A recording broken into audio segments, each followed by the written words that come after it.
감사합니다. 고맙습니다. 우리 저녁 실전 사주반 시작할게요. 자, 오늘 567강은요, 부모와 자녀의 궁합입니다. 이 제목을 제가 프린트에 있는 거에서 조금 바꿨는데, 제목이 내 아이가 왜 이럴까? 내 아이를 이해를 할 수가 없어요.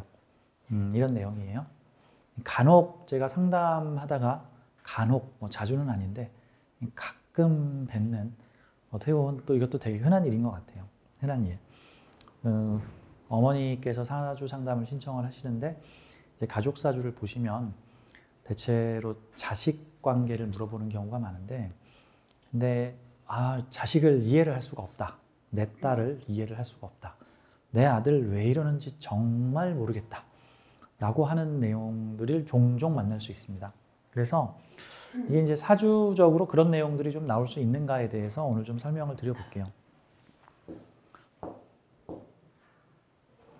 내 아이가 왜 이럴까라는 말은 아이의 행동이 어머니의 인식 범위 밖에서 놀고 있다는 걸 말하는 거죠. 그러니까 이제 인식 범위라는 거는 내가 상상할 수 있는 인식의 영역을 말하는 겁니다. 가령 어떤 사람한테 펜을 쥐어주고 쉽게 말해서 결혼을 해서 일어날 수 있는 일을 모두 적어보아라. 이렇게 썼다고. 10장이든 20장이든 30장이든 써보아라. 그럼 이제 결혼을 안 해본 사람들은 한 2장 써보고 모르겠다 그러겠죠. 이제 2장 써보고. 결혼을 한 지 한 10년 정도 되면 이제 쓸 게 꽤 많겠죠. 근데 예를 들어서 결혼 생활을 되게 평탄하게 한 사람들이 한 10장 정도 썼다 그러면 정말 결혼 생활을 파란만장하게 한 사람들은 한 20장 정도 쓸 수 있겠죠. 너희들 이런 거 안 해봤지? 이런 일들이 있을 거란 말이에요. 상상도 못할 일들이 나타나는 거죠. 이 사람들은 이게 이제 이런 게 있어요. 이제 익숙한 영역, 잘 아는 영역이 있고, 익숙하진 않지만 그런 게 있다는 걸 아는 영역이 있고, 그런 게 있다는 걸 들어는 봤는데 잘 모르겠는 영역들이 있죠. 여기까지가 인식의 영역이에요. 여기서부터는 아예 모르는 거야, 아예. 이 인식의 범위 바뀌죠, 이거는. 인식의 범위 밖은 한마디로 여기가 상상의 영역이라고 치면, 한 요 정도가 상상의 영역이라고 치면, 이 상상의 영역의 밖은 뭐예요? 상상도 안 되는 영역이죠. 상상도 안 되는 영역. 보통 작가들이 상상력이 좀 뛰어나야 되는 이유가 일반 대중들이 뻔히 생각하는 영역으로 스토리를 쓰면은 재미가 없죠. 그래서 반전 영화, 반전 드라마 이런 거 만들려면 사람들의 상상의 범위를 이제 넘어서는 이제 이야기 스토리를 이제 만들어 나가기도 하는 거죠. 쉽게 말해서 우리의 인식의 영역이라는 거는 이게 상상할 수 있는 것까지의 영역입니다. 이제 여기 잘 아는 영역, 잘 모르는 영역, 잘 모르는데 상상까지는 해볼 수 있는 영역. 그럴 수도 있겠구나. 내지는 그래, 그런 일이 있을 수도 있겠네. 그러니까 우리가 용이라는 존재는 상상까지는 할 수 있는데 본 적은 없지만, 잘은 모르지만 그래서 상상까지는 가능하죠. 그러면 용은 인식의 범위 안에 있는 거예요. 근데 있는지 없는지도 모르는 회개망측한 동물이나 식물이나 바이러스나 박테리아가 있다. 그건 우리는 있는지 없는지도 모르죠. 그건 우리의 인식 영역 밖입니다. 상대를 이해할 수 없다는 뜻은 그 상대가 요 동네에 가 있든가 아니면 아예 요 동네로 가버리면 상상도 못하겠다. 상상도 못하겠다. 근데 이제 부모 입장에서 아이의 행동을 이해할 수 없다. 정말 상상도 못하겠다. 라고 하는 거는 현재 나의 인식 범위 바깥의 행동을 이제 아이가 하게 되는 거죠. 아이의 행동이 문제인가? 내 인식을 좀 넓혀야 될까? 그쵸, 맞아. 그쵸. 아이의 행동은 내가 어떻게 할 수 없잖아요. 그쵸? 그러니까 내 인식을 넓히는 거예요. 그러면 사실 내 자식은 나에게 어떤 존재일까? 네, 소중한 존재. 맞아요. 내 인식을 넓혀주는 존재인 거죠. 가끔. 그러니까 인생 교육을 많이 시켜주는 자식을 만난 거죠. 나랑 거의 비슷하고 유사한 자식을 만났다고 쳐. 나랑 식성도 비슷하고 성격도 비슷하고 성향도 비슷하고. 그러면 세상이 다 그런 줄 알고 살 거야, 이제. 나하고 너무 다른 사람이 자식으로 태어나면은, 와, 어떻게 내 뱃속에서 나왔는데 어떻게 이럴 수가 있지? 도대체 어디서 배웠니? 야, 아버지도 안 그러고 나도 안 그러고 동생도 안 그러는데 너 어떻게 이렇지? 라는 거를 깜짝 놀라게 하는 이런 관계들이죠. 대체로 이 인식의 범위는요, 그 사람이 어떤 도덕주의적 범주가 좀 강할수록 대체로 인식 범위가 좀 좁아지는 경향이 있고, 좀 어떤 그런 개념, 도덕적 개념이나 어떤 관습적 개념에서 좀 자유로울수록, 이게 좀 나긋나긋할수록 인식의 범위가 조금 더 넓어질 수가 있습니다. 오늘 좀 설명드리는 분들은 이렇게 좀 설명을 볼게요. 이 서로 다른 성향의 부모 자식 인연은 서로를 이해하고 성장시키는 훈련이다. 이런 내용으로 보겠습니다. 이제 저는 이제 부모님하고 상담을 많이 하는데 보통 자녀들 사주를 볼 때 자녀가 어리거나 그럼 중고생 자녀가 저하고 직접 상담하는 일은 별로 없잖아요. 간혹 한 1년에 한 두어 번 있어요. 1년에 두세 번 정도 중고생 자녀를 데리고 와서 저하고 직접 대면 상담을 시켜주시는 부모님들도 있습니다. 되게 좀 열려있는 부모 자식인데, 이분은 이제 어머니가 상담을 하신 케이스인데, 우리 딸을 너무너무 이해를 할 수가 없어요. 근데 도저히 내 딸을 이해를 하지 못하게 했어서 내가 사주 공부를 하게 되었어요. 사주 공부에 관심을 가지고 하다 보니까 호신쌤의 방송을 듣고 호신쌤에게 좀 도움을 구하고자 사주 상담을 의뢰하게 되었습니다. 해가지고 예전에 상담을 하신 케이스인데 제가 좀 기억에 남아서 좀 소개를 해드리고자 합니다. 저는 이제 상담을 하면서 좀 어머니를 이해시켜드리고자 좀 많이 좀 노력을 했던 케이스예요. 저는 사주를 좋고 나쁜 걸로 따지지 않잖아요. 뭔가 다 필요가 있어서 만들어진 모든 사주는 다 존귀한 존재고 모든 사람의 운명은 다 존귀한 운명이다. 이렇게 봐야 되는 거지. 뭐 천하고 귀하고 좋고 나쁘고 이런 건 없습니다. 다만 사주와 사주는 서로 다르다는 건 존재해요. 근데 이게 다른 것이지 뭐 흔한 얘기지만 틀린 게 아닙니다. 다른 거예요. 이게 사주가 잘못된 거 아닙니까? 이거 틀린 거 아니에요? 그래서 안 되는 거잖아요. 근데 다른 거예요. 다른 거. 자, 우선 이 두 개의 사주를 한번 보도록 하죠. 이 을묘년생이 어머니고요. 이 갑신년생이 이 따님입니다. 이 갑신년생이죠. 지금 나이가 20대 초반 정도가 됐죠. 이제 갑신년생이니까. 지금 한참 좋은 나이죠. 한국 나이로 지금 21살. 그러니까 아주 젊은, 이제 막 대학생 돼서 이제 대학 생활을 즐기고 있는, 아주 좋을 때다 이제 할 수 있는 나이죠. 근데 이제 고등학생 때까지는 이제 학교의 울타리라는 어떤 범위 안에서 크게 벗어나지 않았는데, 이제 사람이 이제 고등학교를 졸업하고 20살이 돼서 성인이 되면 이제 뭐든지 다 할 수 있잖아요. 그렇죠? 뭐 담배도 살 수 있고, 술도 먹을 수 있고, 뭐 나이트클럽도 다닐 수 있고, 뭐 여행도 갈 수 있고, 이게 아무래도 좀 자유로워지죠.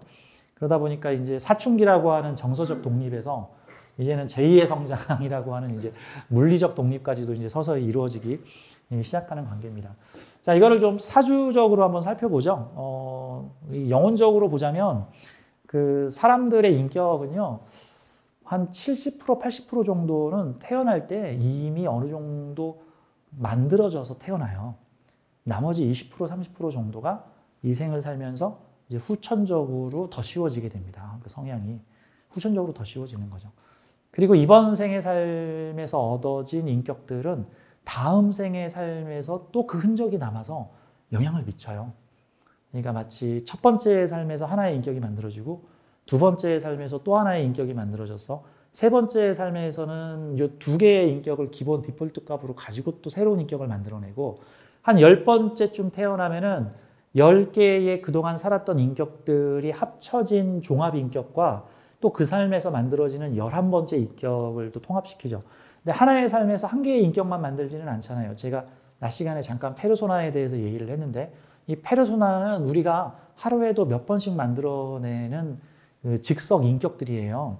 그 부장님 만날 때 대응하는 내 페르소나, 손님을 만날 때 만난 내 페르소나, 그러다가 좀 특이한 진상 손님을 만났을 때 내가 취해야 되는 인격인 페르소나, 그러다가 내 아랫사람이나 내가 편하게 대할 상대를 만났을 때의 페르소나, 뭐 애인을 만났을 때의 나의 페르소나, 뭐 아주 나한테 화난 어떤 그런 무서운 사람들을 만났을 때의 나의 페르소나, 그런 것들은 즉시 새롭게 만들어내서 그 인격들을 쌓아놓고 있다가 마치 유사한 상황이 만들어지면 이미 만들어진 인격을 다시 꺼내서 쓰고 또 완전히 새로운 종류의 사람을 만나게 되면 그 사람에 대응하는 또 나의 페르소나를 만들어서 쓰는 거죠. 꼭 우리의 몸에서 외부 바이러스가 들어오면 그에 맞는 맞춤 항체를 만들어내가지고 외부 바이러스에 대응하는 것처럼 이 내 페르소나를 만드는데 그게 다 인격들이야. 그게 뭐 평생을 살다 보면은 정말 인격체가 수백, 수천, 수만 개도 만들어지겠죠. 특히 비즈니스나 영업을 잘하는 사람들은 그 상대에게 잘 맞춰주고자 하는 내 페르소나를 만들어낼 테니까 한 10가지 스타일, 20가지 스타일, 30가지 스타일의 다양한 모습의 나의 페르소나를 만들어서 아들을 대할 때, 뭐 손님을 대할 때, 돈 안 내고 도망가려는 사람을 대할 때, 경찰관을 대할 때, 정치적 문제에 봉착했을 때 다양한 페르소나를 만들어. 이것들이 다 나의 복합 인격들이 됩니다. 그 빵 중에서 페스츄리 빵 있죠? 페스츄리 빵. 뭐 수십 겹, 수백 겹으로 이렇게 겹겹이 겹쳐가지고 빵이 만들어지는 건데 우리의 인격도 그런 페르소나의 겹겹이 층층층 만들어지면서 인격 종합체들이 만들어지게 된다는 말입니다.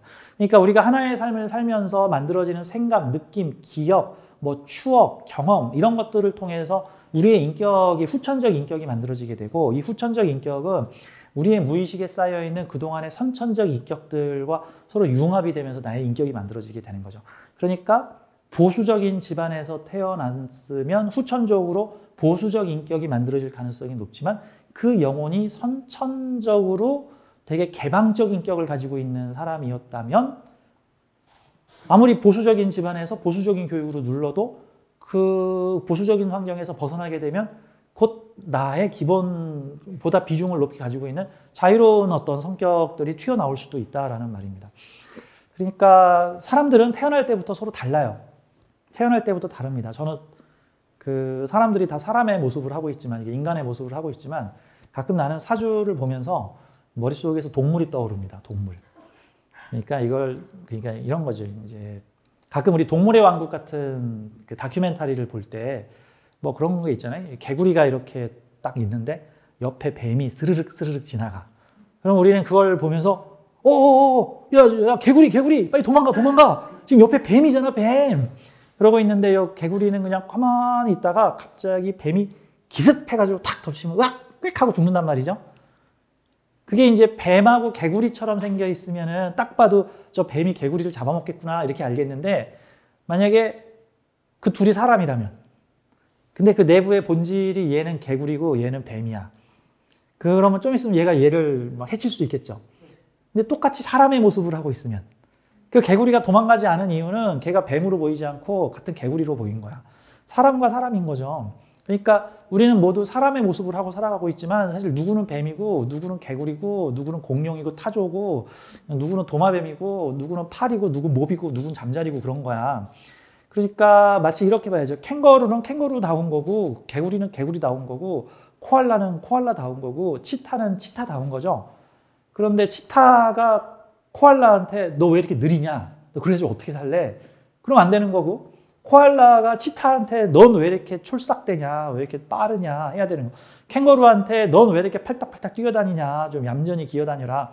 뭐 이럴 수 없는 거죠. 악어는 악어다운 거고 뱀은 뱀다운 거고 개구리는 개구리다운 거야. 그러니까 사람들은 어느 정도 그런 본성을 가지고 자기가 해야 하는 일을 하고 살아가야 되는데 예를 들어서 어머니가 치타인데 딸이 코알라야. 그럼 이제 그 집에 무슨 문제가 벌어지겠어요? 이제 치타가 자기 식대로 가정을 꾸리려고 하는데 저 코알라를 보면은 어떻게 돼? 복창이 터지겠죠. 어우 느려라. 내가 5분 전에 얘기를 했는데 왜 이거밖에 안 했니? 그래 그 코알라 입장에서 5분 전에 얘기했으니까 내일까지 하면 되잖아요. 뭐 이제 이런 형태들이 나타날 거 아니에요? 그걸 보고 코알라가 잘못된 건지 표범이 잘못된 건지 이거 어떻게 알겠어? 이제 생김새가 여기는 표범이고 여기는 코알라면 그래서 동물농장의 만화를 그렸으면 그 만화를 보는 사람은 아유 저 표범이 잘못했네. 코알라한테 빨리 하라고 하다니 코알라는 여유 있게 살아가려고 태어난 존재야. 뭐 이렇게 생각을 할 거 아니에요? 근데 똑같은 사람의 모습을 하고 있으니까 아니 사람이 왜 이러니 이제 이런 형태들이 나온다라고 생각해. 잘못된 게 아니라 다른 거죠. 서두가 좀 길었는데 이 사주를 좀 보도록 하겠습니다. 자 여러분들은 명리를 좀 아시니까 좀 같이 설명을 좀 해보도록 해요. 우리가 원국을 좀 분석해 보도록 하죠. 가족 사주를 보는데 어머니 사주가 이렇게 생겼고 따님 사주가 이렇게 생겨서 근데 딱 보니까 성향이 정반대예요. 이게 딴 거 안 보고 십성적으로만 봐도 정반대 성향을 가지고 있어서 아 이거 어머니하고 따님이 갈등이 좀 많이 생길 수 있겠구나. 어머니의 기준으로 딸을 보면 이거 딸의 행동이 이해가 안 되겠구나. 정말 어머니가 엄청난 내공을 가진 인격자가 아닌 이상은 이 딸을 이해하기가 매우 어렵겠구나라는 그런 생각이 들어요. 자, 우리 요 한번 십성적 해석을 해보도록 하죠. 왼쪽에 있는 이 사주를 한번 보겠습니다. 이 사주의 중심 성격은 보통은 월주하고 일주에서 드러나게 되는 건데, 이 월주의 십성을 한번 보도록 해요. 이게 뭡니까? 이 월주 십성이. 편관편인이죠. 편관편인. 기본적으로 잡기 편인격에 뭐가 투출됐나 봤더니 편관이 투출됐어. 그럼 이게 편인 출신 편관입니다. 편관 편인이면 이거 어떤 느낌이야? 편인은 어떤 편중된 생각, 편관은 어떤 편중된 가치관, 약간 정관보다 좀 더 특수한 가치관을 요구를 하고 있죠. 뭐 정관이 2시까지 모이라 그러면은 뭐 그래? 뭐 2시에 가면 되지. 이게 정관이면 편관은 무슨 소리야? 30분 전에 가 있어야지. 약간 이런 게 약간 편관적 느낌이라는 거죠. 뭐 교통 질서를 지킬 때 아니 그 운전하다가 노란불 들어올 때 얼른 지나가면 되지. 약간 유도리를 정관이 부린다면 편관은 무슨 소리야? 노란불이면 바로 차를 멈춰 세워야지. 노란불부터 쓰는 거야. 뭐 이제 이런 식으로도 좀 더 편관이 약간 엄격한 특수한 자기의 잣대와 기준을 가질 수가 있습니다. 그래서 이 편관은 마치 뭐라고 표현할까? 일본에 간 한국인이 일본에 가서 지키는 법 같은 느낌이 편관이에요. 그렇죠? 한국인이 일본에 갔는데 일본에 갔더니 되게 엄한 법률을 적용을 하고 있어요. 또는 한국인한테 다소 차별되는 외국인들한테 규제를 많이 하는 그 옛날에 그 한국인 지문 사태라 그래가지고 일본인들은 지문을 채취를 안 하는데 외국인들에 대해서 한국인들은 지문을 채취해서 옛날에 한국인들이 막 데모를 하고 그랬었어요. 우리나라는 전 국민의 지문을 채취해서 그 신분증에다가 넣기 때문에 우리나라는 지문 채취에 대해서 부담감이 없는데 사실 전 세계에서 지문 채취하는 나라가 몇 군데 안 되거든. 일본은 지문을 채취를 안 해요. 근데 외국인한테는 지문을 채취하게 돼요. 왜? 외국인들이 자꾸 범죄를 저지르니까. 이제 그런 느낌 같은 거였죠. 이 차별적인 요소라고 봐야 되는 거죠. 이제 그러니까 편관이라는 것은 사실 그게 나에게 맞춘 가치관이나 법이 아니라 겁제, 타인에게 맞춘 가치관이에요. 그러니까 내가 편하려고 만든 규칙이 아니라 남이 편하려고 만든 규칙을 내가 지켜주는 거와 같은 거야. 그러니까 좀 이 편관 편의는 그래서 사실 좀 불편한 규칙이에요. 정관은 나를 위한 규칙이고 편관은 남을 위한 규칙. 정의는 나를 위한 생각이고 편의는 남을 위한 생각이야. 근데 이 사주는 편관 편의를 가지고 있으면요. 이게 우선 눈치를 많이 본다. 남의 입장을 많이 생각한다. 어디 가서 아이가 떠들면 야 조용히 해. 다른 사람들이 시끄럽잖아. 이거 지금 내 자식 생각한 거야? 남 생각한 거야? 남 생각하는 거야. 내가 가다 방구를 뿜 껐다 그러면 뭐 창피하겠지. 근데 이제 정관은 아유 어떻게 대사 자격인데 어쩔 수가 없지. 한다면 편관은 남들이 나를 얼마나 몰지각한 사람으로 생각을 할까. 이런 요소에 있어서 남이 나를 어떻게 생각할까에 대해서 좀 더 많이 생각을 하기 때문에 대체로 규칙 규범적 측면에서 정관보다 조금 더 엄격한 면을 띱니다. 물론 이제 그게 피곤해가지고 그냥 갖다 버리는 사람들도 간혹 이제 일부 있기도 해요. 이 편관 편인의 관점에서 우리 이 사주의 중심 기운이 편관 편인이에요. 편관 편인. 뭐 그 외에는 재성이 많죠. 근데 재성이 많아도 편관이 있어버리면 이 재성의 힘이 어디로 갑니까? 편관을 강화시키는 쪽으로 가게 되는 거죠. 편관을 강화시키는 쪽으로. 자, 그러니까 이 사주가 편관 편인이 강하고 에너지의 힘이 편관 쪽으로 가서 나를 좀 엄격하게 통제하는 형태다. 그래서 이런 경우가 예의범절이라든가 어떤 학생은 이래야 돼, 사람은 이래야 돼, 남자는 이래야 돼, 대학생은 이래야 돼, 여고생은 이래야 돼. 이제 어떤 이런 가치관 같은 거를 조금 더 엄격하게 두고 있다. 이거를 이제 야구 경기의 스트라이크 존이 좁다라는 표현을 좀 더 이렇게 표현을 해볼 수도 있겠죠. 그 포수 뒤에 심판이 딱 있다가 투수가 공을 던지면은 볼, 스트라이크라고 한단 말이죠. 이게 스트라이크 존이 좁으면은 웬만하면 다 볼인 거고 아웃이라는 소리죠. 이제 그다음에 스트라이크 존이 넓으면 웬만하면 스트라이크, 이제 합격이라는 소리인 거죠. 이제 이런 느낌 같은 거죠. 그래서 사주의 편관성을 천간으로 내세우고 있어요. 참고로 편관이 지지에 깔려 있으면 내세우지는 않았어요. 속으로 편관적 기준을 가질지 몰라도 그거를 드러내서 표출하는 형태는 아니야. 근데 이거는 드러내서 표출해. 게다가 그냥 드러내는 것도 아니고 뭘로 드러내? 병화태양으로 드러내. 공표. 난 이런 사람이다. 나 이런 거 정말 싫다. 예의 없는 짓 하지 마라. 같은 거를 이제 표출을 하는 형태로 심리로 볼 수가 있습니다. 근데 보통은 이제 이런 형태의 평관성을 직장 조직성으로 쓰게 되면 뭔가 좀 어떤 특수한 조직에서 인성을 다루는 곳에서 어떤 실적을 내는 어떤 그런 형태로 사용을 할 수가 있는데, 이제 어머니께서는 이제 사회에서 직장 활동을 꽤 하시다가 이제 자녀를 둘 낳고 나서 이제 자녀들이 이제 커 가니까 아이들을 위한 시간을 좀 갖겠다 하셔서 이제 현재는 지금 주부 생활을 하시는 분이세요. 이 주부 생활을 하시다 보니, 자, 여자분의 사주가 사회생활을 하다가 이제 집안에서 주부 생활을 한 10년 차 정도 하시게 되면은 이 사주의 세계가 가정으로 이렇게 쪼그라듭니다. 가정 내에서 벌어져. 나의 월드가 요만해질 거야. 그럼 이제 요게 내 가정에서 벌어집니다. 요 가정에서. 그러면은 각각의 십성이 어떻게 작동을 하냐면은, 자, 이게 재성의 심리는 어떻게 작동을 하냐면 내가 다루고 소유하고 관리하겠다. 내가 다루겠다라는 거예요. 재성은 다루겠다라는 거예요. 내가 컨트롤하려고 그럽니다. 남편, 자식, 내가 컨트롤하겠다. 우리 집 가정, 앞으로의 계획, 이거 내가 컨트롤하겠다라는 컨트롤 심리가 있습니다. 네, 그렇죠? 남편이 내가 몇 시까지 오라고 했는데 안 온다거나 전화를 했는데 자꾸 안 받는다거나 내 통제를 벗어나려고 그러면은 약간 이제 그 통제력을 더 강화시키려고 할 수가 있는 거예요. 그 다음에 어떤 기준으로? 편관적 기준으로 가족을 경영 다스리려고 합니다. 그럴 수 있죠. 그러니까 이렇게 되면은 좀 깐깐한 기준이나 그런 요소들이 나올 수가 있죠. 옛날에 그 바카스 선전할 때 막 헐레벌떡 뛰어가면서 뭐 9시까지 집에 들어가야 돼. 나는 바른 생활이니까 뭐 이러면서 옛날에 그 선전이 있었죠. 난 그 선전을 보면서 미친 거 아니에요. 왜 9시까지 들어가? 12시까지 들어가면 되지. 아이고 다 컸는데 새벽 2시에 들어가든가 다음날 들어가면 되지. 왜 9시까지 뛰어가야 돼? 아, 저 친구 정말 불쌍하다. 뭐 나 이런 생각을 했는데, 이 사주는 이제 자녀가 9시에 들어와야겠죠. 이렇게 되면 이제 바카스처럼. 자, 근데 이 어머니의 심리야.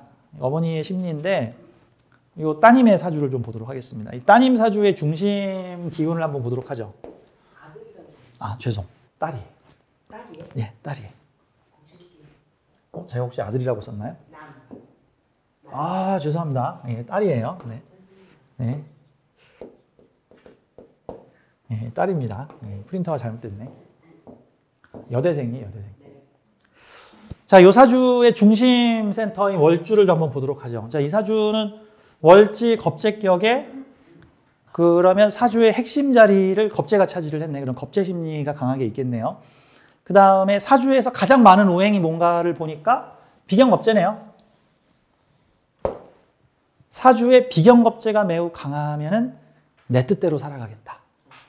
방해받고 싶지 않다. 자, 그러면 이 비경겁재를 제어 통제하는 관성이 있나 없나 봤더니 있긴 있어. 이렇게 지지에 이렇게 약간 있죠. 지지에. 드러난 게 아니죠. 이거 지금 관성의 힘이 강해요? 비경겁재의 힘이 강해요? 비겁의 힘이 강하면은 누구 말 듣고 움직여요? 그냥 내가 하고 싶다면 하는 거예요. 내가 하고 싶다면 하는 형태가 되는 거예요. 게다가 이 사주가 천간에 표방하고 있는 거를 한번 봐요. 표방하고 있는 게 뭐죠? 같은 병화는 병화인데 이제 목적이 달라졌죠. 이 용도가. 상관이 상관. 그래서 이 사주는 겁재상관격 사주입니다.